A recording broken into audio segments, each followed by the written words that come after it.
And here's Travis! Yeah, to clarify Ava's joke there, that was the governor was asked why he didn't send the National Guard out to put down riots, and he said, they're not trained to handle that, they're just a bunch of 19-year-old cooks. That's the same governor who, as Kurt Dow pointed out, is still standing by his endorsement of the man who wants to burn Hugo to the ground. So I think it's fair to say Tim Walz's not a great judge of character. We do have one last speaker tonight. She's been spoken of, but has not yet been introduced to all of you, and that's Sasha Denisova. She's going to come up and say a few words about her experience. She is a very active volunteer, both on Joe Garofalo's campaign and with the Trump campaign. So, come on up here, Sasha. She'll be on a ballot near you. Thank you, Travis, and thank you, everyone, for coming and supporting Joe. This is such an important election for our state. In his speech, A Time for Choosing, the greatest president of our time, Ronald Reagan, tells us, in reference to the Cold War, that if we lose that war, and in doing, lose our freedom, it has been said history will record with the greatest astonishment that those who had the most to lose did the least to prevent it from happening. The guns are silent in this war, but the frontiers fall, while those who should be warriors prefer neutrality. Today, the sentiment of neutrality continues to ring true about a war much closer to home, a war against the tyranny of the left, a war once more against the rise of communism, not abroad, but within our own borders. A fight against state governors overstepping the bounds of their offices, our governor being one of those. A fight against complete erosion of our basic human rights. Today we say no more. Today we set neutrality aside and stand proud with the police in support of candidates like Joe Garofalo to be representative.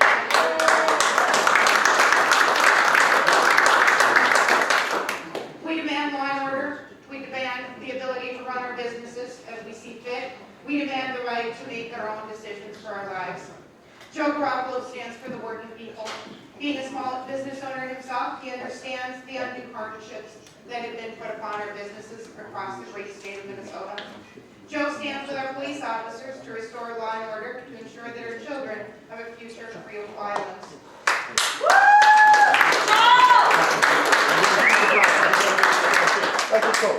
Only by showing up in person to vote for an all-red ticket can we expect our lives to change for the better.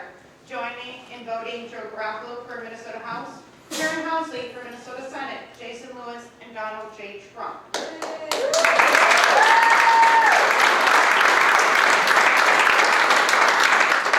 Again, guys, thank you everyone for coming.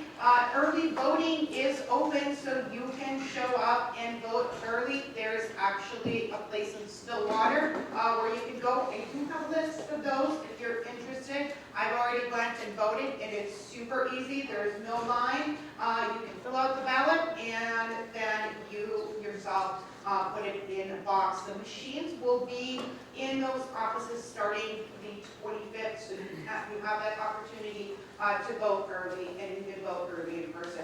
Thank you everyone for coming. I'm going to get running around asking for volunteers, and Amber or myself can collect the money for those bid items. We can also do online payments through Joe's website. Thanks, guys.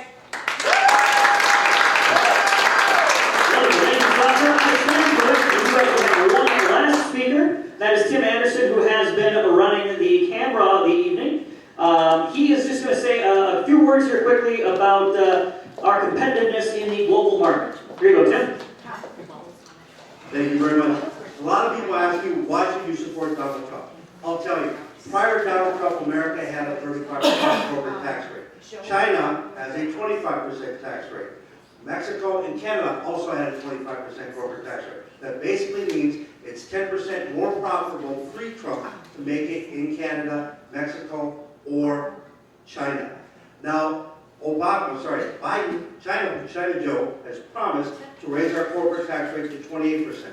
That would give China a competitive advantage over us again. The reason we've seen such amazing economic growth and jobs is because we now have a global competitive corporate tax rate. Remember,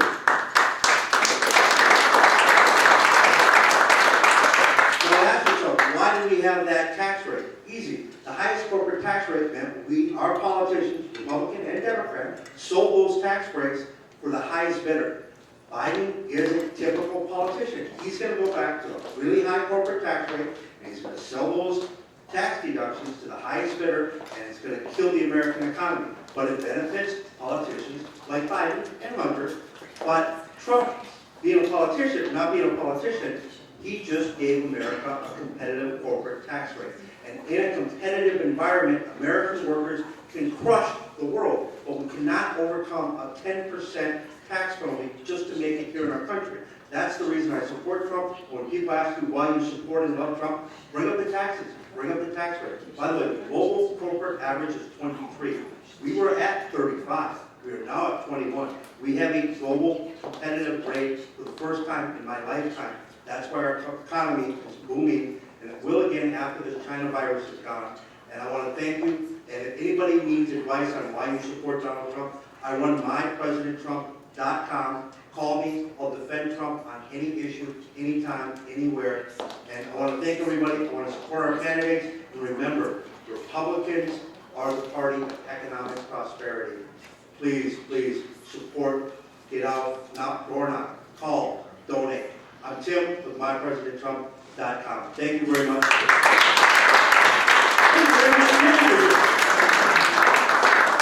Well, that is it for speakers. Tim really made some great points there at the end. One thing he really drew attention to was that we have reasons for the things that we're doing. I oftentimes will hear people say that they don't like Republicans because we don't care about justice, or they don't like Republicans because we don't care about the poor. It's precisely because I care about the poor that I am a Republican. It is precisely because I care about justice that I am a Republican, and we can't shy away from those conversations. Tim is right. A tax policy that encourages economic growth and global competitiveness helps the poor, creates jobs, and is beneficial for everyone. I'm going to... yeah, I wish I've been asked to speak a little bit about sort of the indoctrination that's taking place in American education today. I would have gone at that right after Bill, but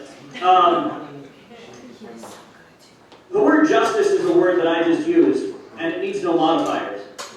Something that is taught a lot today is that we need to be pursuing social justice. Social justice is an oxymoron. Justice is by definition rooted in the treatment of the individual. Anytime you hear the term social justice, you should have a little flag go up. Just hear a little bell ding anytime you hear the word social.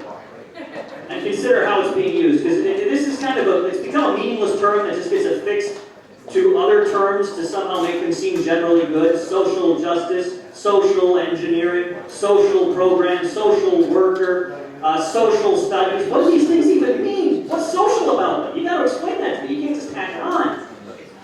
But with the issue of justice, it turns it into one of the supreme evils of this world. Social justice is rooted in prejudice. It necessitates the perpetuation of injustices against individuals simply because they share some characteristic with a group that has done something wrong to another group that shares some other characteristic. There's nothing just about it. Unfortunately, this is being taught as the supreme virtue in our schools, and increasingly, I'm sad to say, in churches and houses of worship. Republicans and conservatives, Christians, educators, Jews, Muslims, anybody who cares about truth and justice needs to be willing to speak out against that. You can't be afraid to. You're going to be called a bigot. You're going to be hated for it. But we've got to start having those conversations. We've got to be willing to be hated in the short term to preserve our dignity in the long term. So that's my 2 cents on education and what we need to be marching forward with. Make sure you get your kids copies of Milton Friedman and F.A. Hayek, since they won't be reading those things in schools. That should bring us up to about 15 minutes until the debate. It will be streaming, as you can probably surmise, on the screen right behind me, right here. We hope that many of you will stick around. It'll be a lot more fun watching in a group. Other than that, thank you all very much for... There is a bar, so head on back and get yourself a couple of drinks, socialize for the next quarter of an hour, and then the debate will kick off. Tell them that we love them. I have a deep platonic affection for everyone here. Thank you all very much for coming out tonight. Thank you for donating. Make sure you get a chance to talk to the school board candidates and, of course, shake hands with Joe and wish him luck. Let him know how many hours he'll be out there door knocking. Thank you all very much. God bless you, and God bless the United States of America.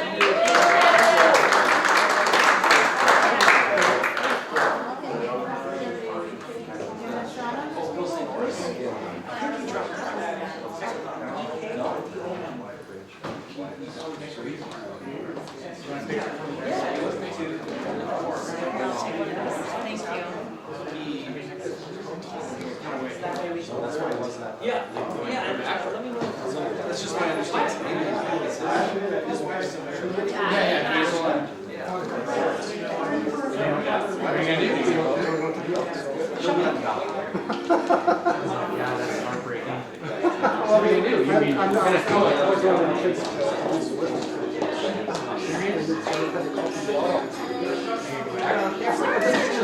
Yeah, we'll do it tomorrow. Actually, it's going down.